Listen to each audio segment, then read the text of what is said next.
Alright. Rock Salt, Warlock's Reckoning, written by William Amir Stevens, illustrated by Obadiah Sigler. Chapter 12. I'm gonna be honest. I don't feel like a whole lot happens in this chapter. I was glancing back through it today. We find out that Lainey is a witch. We see her use some pretty interesting chronomancy, and we find out that the book that Jebadiah got way back in like chapter 4 or 5 may be more important than Jebadiah originally thought. It is possibly more than just a witch hunter's guide. It's a good chapter. It's a slower chapter. Like I said, not a lot happens in it, but I don't think that's a bad thing, because the things that do happen we get to focus on.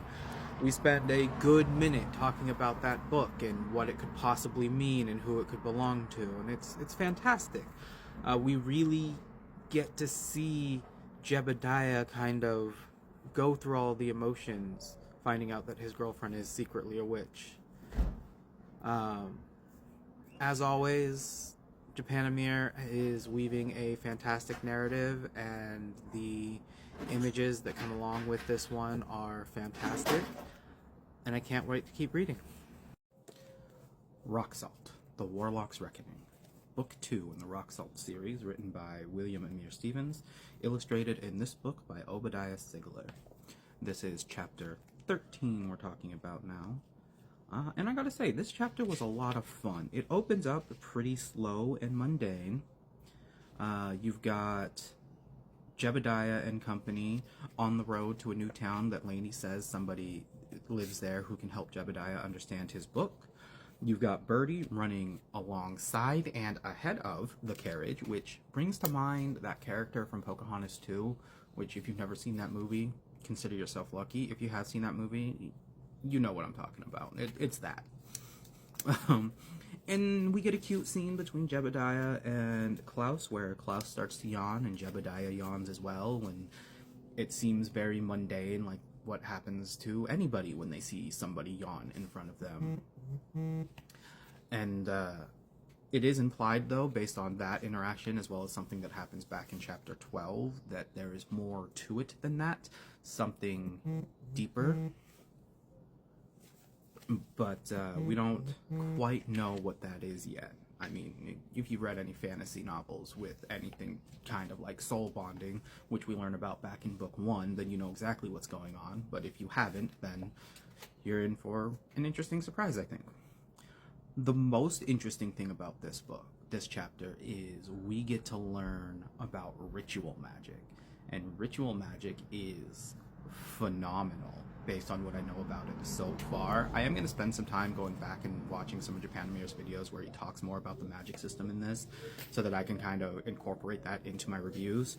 But what I've got so far with ritual magic is you've got an outer circle where you put all of your mana components, and that can be anything that is natural to the world, including, seemingly, people.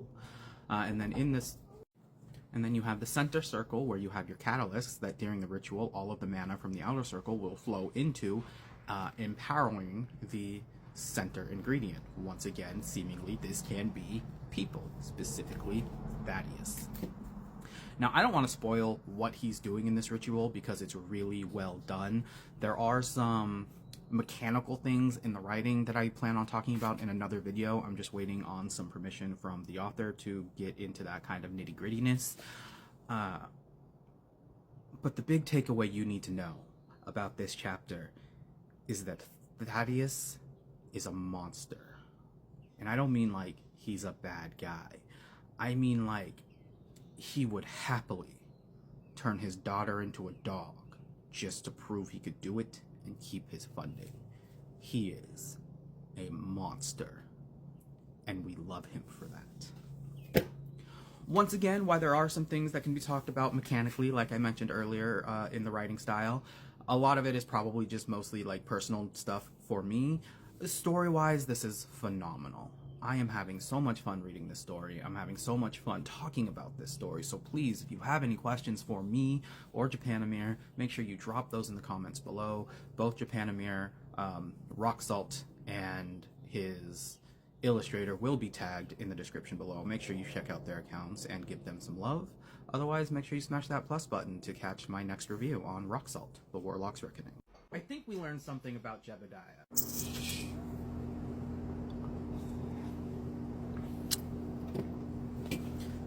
That thing I thought we learned about Jebadiah way back in Rock Salt, Chapter 1, Chapter 2, light novel written by William Amir Stevens. That thing I learned was that there was more to Jebadiah than meets the eye, that he was faster and had higher reflexes than the average human, and that meant to me, in my fantasy mind, that Jebadiah was going to have latent magical abilities that would get explored further in the series, right?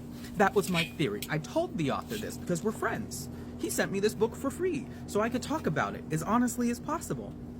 So I told him my theory, and he assured me repeatedly, when I looked him in his eyeballs and called him a liar, he assured me that I was wrong.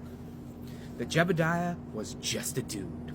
But my friends, my viewers, I give you Rock Salt, The Warlock's Reckoning, Book 2 in the Rock Salt series. Hello, cat. How can I help you today? You are pissing off my dogs. Book 2 in the Rock Salt series, written by William Amir Stevens, illustrated by Obadiah Sigler. Fantastic artist, by the way, both. Japanimir, fantastic author. Obadiah, your art is impeccable. I love what I've seen so far. I can't wait to see more. But I have beef with Japanimir because I give you, from the words, from the mouth of Klouse himself, based on our current experience, I believe that the soul bond Jeb and I have has strengthened, allowing me to share some of my magical abilities with him. Allowing me to share some of my magical abilities with him. Now, ladies and gentlemen, folks, all y'all, I don't know much, but I know this, that in fantasy, when you have two people, one of them being incredibly magical and one of them being a mundane human, and those two people form a soul bond together, and then the human suddenly gains magical powers, it is because they had latent magical abilities that had been dormant within them, that the soul bond gave them access to. I'm not saying I'm right. I would never call my friend a liar a second time. I'm just saying, I know how story beats play out in fantasy, and for all that this is a Western, it is still very fantasy. Now, I love this story. I really do. I've mentioned before, I take a little bit of issue with the formatting. That's a personal preference thing. It's not for me, but this story is so goddamn good. Y'all should check it out. Japanimir tag below, Rock Salt tag below. Pick your copy up in the TikTok shop. I believe also available on Amazon. Japanimir, go ahead and correct me if I'm wrong on that. And because y'all stuck around this long, surprise kitty. Hello. What did you see there? Is it a bug? Are you gonna get that bug? You know, my cat hates you, just so you know. Alright. Bye-bye, buddy. What in the hell is a skunk ape? Rock Salt, The Warlock's Reckoning, Chapter 15, The Artificer. The Artificer, first of all, sounds like he's going to be a phenomenal character. Like, first of all, just look at him. Just would you look at this? Picasso, I like it. He looks like he's going to be a fun character. He sounds like he's going to be a fun character. He's got an attitude that brokers no argument. He's got knowledge that Jebadiah needs. He's got a skill set that Jebadiah needs, specifically in fixing his weapon. One of his sawed-offs, I guess the trigger mechanism is broken. I don't know when that actually happened. I might have missed it, or it might have just been something that got added in for this scene. I don't know. But the big takeaway here is that there's a thing called a skunk ape. you now have as much information as I do. Once again, I cannot keep finding new ways to tell you guys how much I love this story. It is phenomenal. All of the characters are cool. This motherfucker is a monster, and it's been like 2 or 3 chapters since I've seen anything from him. Japanimir, what the fuck? Give me more villain. I think I said way back in like chapter 3 or 4 when I was doing the first review for Rock Salt that, in my opinion, a story gets made or broke by a good villain, and Thaddeus is a good villain. He's not evil for the sake of being evil. He truly believes that what he's doing is the right thing, not just for him, but for humanity, which is the mark of a truly great villain who believes he's the hero, and he just does monstrous things. Just terribly monstrous things. And I'm upset that he wasn't in this chapter. I'm upset that he's not in every chapter. But I cannot wait to read more about him, and I cannot wait to finish this story and pick up the next one from my buddy Japanimir, tagged below, Rock Salt, tagged below, Obadiah Sigler, who is the illustrator for this one, I don't think I said that at the beginning, also tagged below. Please, go over to Japanimir's page, check out his TikTok shop, pick up your copy of Rock Salt up today. Rock Salt, The Warrior's Reckoning, written by William Amir Stevens, illustrated by Obadiah Sigler. Yes, you will notice that every time I do these videos, I look down at the book in my lap so that I make sure I get their names correctly, because in 90% of the videos for book 1, I fucked up the name of the artist for the cover. Today we're talking about chapter 14, and I gotta be honest, I'm running out of ways to tell you guys how much I'm enjoying this story, okay? Despite some of my small issues I have with the formatting and structure and stuff like that, those are all very personal issues to me. The story itself is fantastic, and if you like light novels, you're going to love this. Go buy the book. Go do it. I can't tell you anymore how great this book is. It's great. Go get it. As far as the chapter goes, we get introduced to a new character, we get introduced to a new town, which is on an elevator that sinks into the ground and or is invisible. I'm not 100% sure exactly how this works. I'm sure Japanimir will explain it to us. But it's cool. I think it's really interesting. If you click the comment, you'll see some of my initial thoughts on some displays of magic that Klouse uses that put me in a kind of mood. But overall, the story is only getting better, and I'm loving learning more about the world, more about the characters, and more about the magic. I cannot get enough of it. So, once again, go buy the book. Rock Salt, tagged below. Japanimir, tagged below. Obadiah, tagged below. Follow them, support them. Make sure you smash my plus button so you can check out my review for chapter 15, which should be coming out later today, and then the rest of the book will probably be finished by the end of the week. The hell is a skunk ape?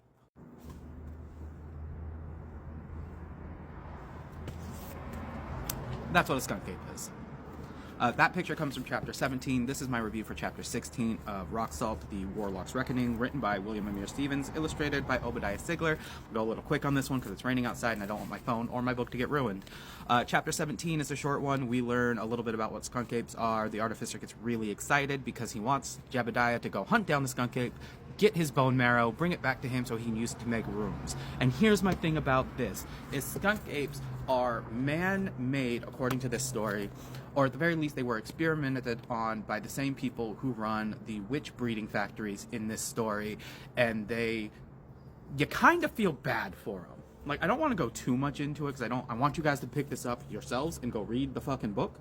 Japanimir and Rock Salt are both tagged below. You can pick up this book from their TikTok shop, and you should go and do it right now. Stop listening to me, go buy the book.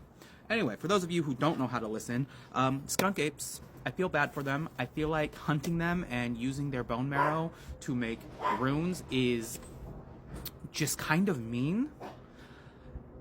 It seems like a necessary evil, though, but it makes me wonder if we are going to start getting some parallels between decisions that Jebadiah has to make and some things that we see Thaddeus do throughout the story.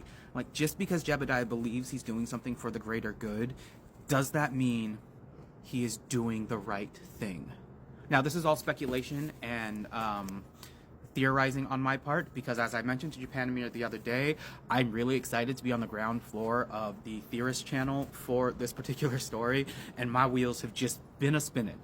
Just been a-spinning ever since I figured out that Jebadiah, in fact, is not just a dude. No, he's not.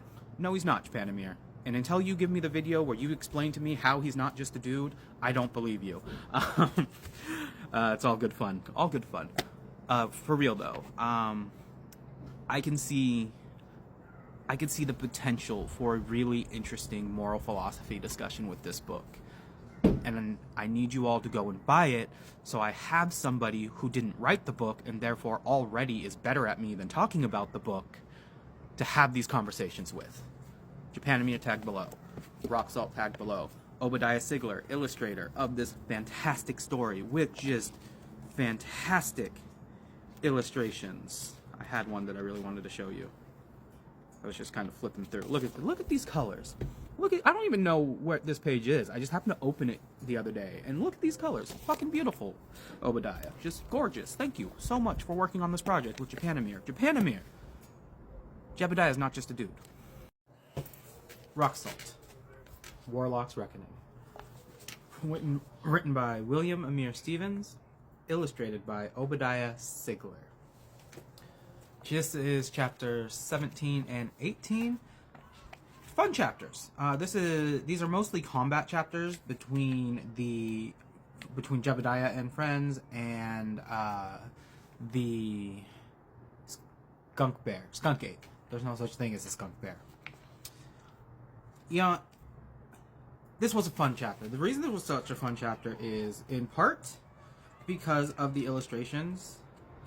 I showed you one in my last video, but here's another one from that fight. This is phenomenal. I'm going to make her a D&D character, because she is using a blood rage, vampiric, fucking barbarianistic, I don't even know, I'm pretty sure she's using some paladin divine smite shit in here. She's a beast. She's a brawler. Her exact words to Jebadiah were, "You no more pew pew, you weak, me fight alone," and then proceeds to beat the bricks off this skunk ape. And it's so fantastic to read, because Japanamir does so well writing combat. A lot of writers will tell you, some readers too, that combat can sometimes slow down a story to a point where you've got readers skipping pages trying to figure out where the plot went. A lot of people will DNF books because of that, and a lot of writers don't have the skill set to be able to avoid that issue on their own. Japanamir, and I mentioned this way back in one of my first reviews for Rock Salt, does a really good job writing well-paced combat. You can envision it on if it were on a movie, if it, you can see it playing out. It's fantastic, and that's what makes these two chapters so much fun to read. It's just in your face, fast-paced action, damn near from start to finish. I still question the morality of hunting an animal, even if they are non-sentient, simply to extract their bone marrow. I feel like there's a more ethical way to do that, and at this point, you got to start asking the question is, what exactly separates Jebadiah and his friends from Thaddeus? Japanamir, look, I understand that Rock Salt is your world, and I'm just a guest here. But you cannot just be doing shit and expect me not to question you about it, alright? Because as cool as gun blades look, shout out to Obadiah Sigler for this illustration, they are wildly impractical, and you fucking know it. This is Rock Salt, Book 2, The Warlock's Reckoning, written by William Amir Stevens, illustrated once again by Obadiah Sigler. And this is a phenomenal story. I say that all the time. We are picking up right where we left off, where Jebadiah just got back from his hunt of the skunk ape with the bone marrow, so that our artificer can create runes for Jebadiah to better combat cryptids. Problem: Jebadiah wonders how effective ruining his weapons would be if he runs out of ammunition. So the plan is insane. It is insane, and it is something that a normal human could not possibly survive if they did not have some kind of genetic component keeping them alive, alright? They brand the runes into Jebadiah's hand. And it is excruciating. It takes Jebadiah back to a time when he was being branded as a slave. It is agonizing. It is unfathomably painful, and somebody who is just a man could never survive it. These runes are really cool. I'm not going to go into what they do because I want you to buy the book and find out for yourself, but suffice to say, it is the most effective rune set I could think to give to a ranger. That's right, Jebadiah is a ranger in 5e D&D. Overall, once again, I love this story. We're coming up to the end of this book, and then I've got to pick up book 3 so I can keep doing these reviews. This app is going away, probably, more than likely, absolutely on Saturday, until it definitely doesn't come back again. Just in case my sarcasm is wrong, you can find me on the Red Play Button app. The link is in the bio. I'm going to keep doing these reviews. You can also find all of the reviews for book 1, as well as my final review of the overall story, which I will be doing for this one as well once I finish it, and I will be compiling all of those over to that app. Have a wonderful day. Everyone that needs to be linked is linked below. Go buy the book, read it, enjoy it. Thaddeus Theodore Thompson is surprisingly progressive in this story of Rock Salt, The Warlock's Reckoning, Chapter 21, written by William Amir Stevens, illustrated by Obadiah Sigler. In Chapter 21, we see Thaddeus, or T as he's known in the story, tell a serving girl that works for his compound that if she wants it, she can have more in life. She can rise above her station and become powerful. And that's really strange, coming from a man who is trying to commit mass G-cide against basically everyone else on the planet. This is an interesting chapter. We find out that Thaddeus has some even more nefarious plans than we initially thought, and we get to see a huge display of necromantic power, and I think that is always a good thing to see. Rock Salt, The Warlock's Reckoning is a phenomenal book. I'll be doing a full book review as soon as I finish filming this. If you like Hidden World, if you like Westerns, if you like the Fae, if you like magic, if you like D&D and silliness, head over to Rock Salt's page, go to their store, pick these books up. 1 and 2 should be available. Everyone who needs to be tagged is tagged below. Check me out over on the Red Play Button app, where I will be continuing to post these videos as I review more and more content. The link is in the bio.